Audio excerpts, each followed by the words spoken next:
दोस्तों, आज की कहानी हमें लिख के भेजा है बनारस के सुरेश ने। ये घटना उसके साथ ही घटित हुआ था। आज मैं आपको सुरेश की बताई हुई उस कहानी को उन्हीं के पॉइंट ऑफ व्यू से सुनाने जा रहा हूं।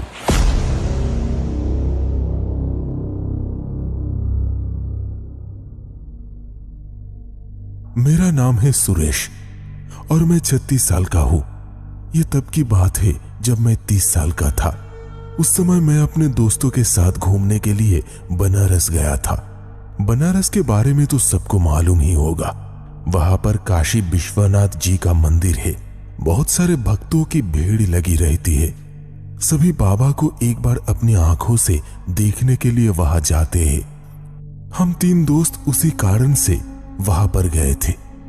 आप लोग सोच रहे होंगे कि विश्वनाथ जी के दरबार पर ऐसा क्या हो गया जो मुझे आज तक याद है। काशी सिर्फ विश्वनाथ जी के लिए ही प्रसिद्ध नहीं थे। वहां पर तंत्र साधना भी किया जाता था। तंत्र मंत्र कोई छोटी बात नहीं होती है, उसमें बहुत गहराई होता है जो हम साधारण लोगों के समझ से बाहर है। गंगा की घाट पर साधु और सज्जनों का भीड़ लगा रहता है। काशी विश्वनाथ जी का दर्शन करने के बाद मेरे दोनों दोस्त मुझे वहां पर छोड़कर चले गए। उन्हें ऑफिस का कुछ जरूरी काम आ गया था, इसलिए वो दोनों जल्दी में बैग पैक करके दिल्ली के लिए रवाना हो गए। वो लोग मुझे भी अपने साथ लेकर जाना चाहते थे, लेकिन मैं कुछ दिनों की छुट्टी लेकर काशी गया था, इसलिए मैं वहां पर रुक गया और उन दोनों से कहा, तुम दोनों को अचानक से काम आ गया है, इसलिए तुम दोनों ही चले जाओ। मैं यहाँ कुछ दिन और रुकना चाहता हूँ क्योंकि मैं छुट्टी लेकर यहाँ पर आया हूँ। इसके बाद तो फिर से जाकर के ऑफिस में काम करना ही पड़ेगा। इससे बेहतर है मैं यहाँ अकेले रहकर कुछ दिनों के लिए क्यों ना बनारस का लुत्फ उठाऊं। वो दोनों पहले मेरी बात सुनकर घबरा गए थे, लेकिन उसके बाद राजी हो गए। उन दोनों का घर मेरे घर से ज्यादा दूर नहीं था, इसलिए मैंने उन दोनों को मेरे यहाँ पर अकेले रह जाने की बात मेरी माँ को बताने से मना कर दिया था। माँ के अलावा इस दुनिया में मेरा और कोई नहीं था। माँ हमेशा से ही मेरी ख्याल रखती थी। मैं यहाँ हूँ, अगर ये बात मेरी माँ को पता चल गया होता तो वो चैन की नींद नहीं सो पाती और मेरे लिए चिंता करती रहती। इसलिए मैंने उन दोनों को माँ से ये बात छुपाने के लिए बोल दिया था और वो दोनों खुशी खुशी राजी भी हो गए थे। उसके अगले दिन ही वो दोनों ट्रेन पकड़ के दिल्ली की ओर निकल गए और मैं अकेला फिर से होटल में लौट आया। अकेलेपन से बचने के लिए ही मैं बनारस आया था ताकि दोस्तों के साथ मजे कर सकूं। लेकिन जिसके भाग्य में सिर्फ अकेलेपन ही लिखा हुआ है वो करे तो क्या करे। इसलिए ही मैंने अपने अकेलेपन से दोस्ती कर लिया था। मुझे ज्यादा कुछ महसूस नहीं होता था। मैं रागिनी नाम की एक लड़की को बहुत चाहता था, लेकिन ये बात मैंने अपने माँ से कभी नहीं कहा।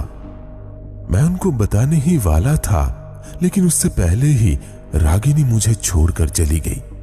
उसने मुझे धोखा दिया था।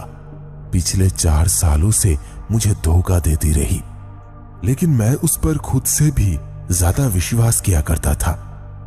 उसकी दी हुई उस धोखे को भी मैंने भगवान की इच्छा समझ लिया था और अपने अकेलेपन के साथ दोस्ती कर लिया था। मुझे अकेलेपन से कितना डर लगता है ये जानने के बावजूद भी रागिनी ने मेरे साथ ये गंदा खेल खेला और मुझे छोड़कर चली गई। उसके बाद मानो मेरी जिंदगी नहीं रही। मेरे लिए जिंदगी के मायने ही पूरा बदल गया। इसके बाद मैं किसी को भी विश्वास नहीं कर पाता था। मुझे ऐसा लगता था कि मैं कभी भी किसी से प्यार नहीं कर सकूंगा।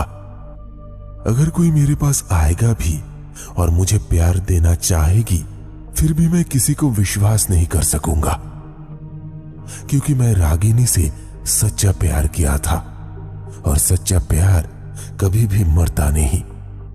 हम लोग मिट जाते हैं, लेकिन प्यार हमेशा जिंदा रहता है। जो हमारे रूह में एक बार बस जाते हैं, उनको कभी भी हम खुद से अलग नहीं कर पाते। रागिनी मेरे लिए वैसे ही थी, जिसको मैं भूल कर भी भूल नहीं पा रहा था। उसने मेरा इस्तेमाल करके मुझे छोड़ दिया था, ये जानने के बावजूद भी, समझने के बावजूद भी मैं उसे खुद से अलग नहीं कर पा रहा था, और इसलिए मुझे अकेलेपन से इतना डर लगता था, क्योंकि जब भी मैं खुद को अकेला महसूस करता था तब तब मुझे उसकी याद आने लगती थी। मैं ना ठीक से खा पाता था, ना ही काम कर पाता था, और ना ही शांति से सो पाता था। दोस्तों के चले जाने के बाद फिर से मुझे अकेलेपन का दौरा पड़ने लगा था। मैं बनारस घूमने के लिए ठानी थी, लेकिन 2 दिनों के अंदर ही मेरा मूड फिर से बिगड़ गया, और ना जाने क्यों मुझे रागिनी की बहुत याद आने लगी। मैं चाहकर भी उसे भुला नहीं पा रहा था, और मेरी वेकेशन एंजॉय भी नहीं कर पा रहा था। मुझे लगा कि सब कुछ बर्बाद हो गया।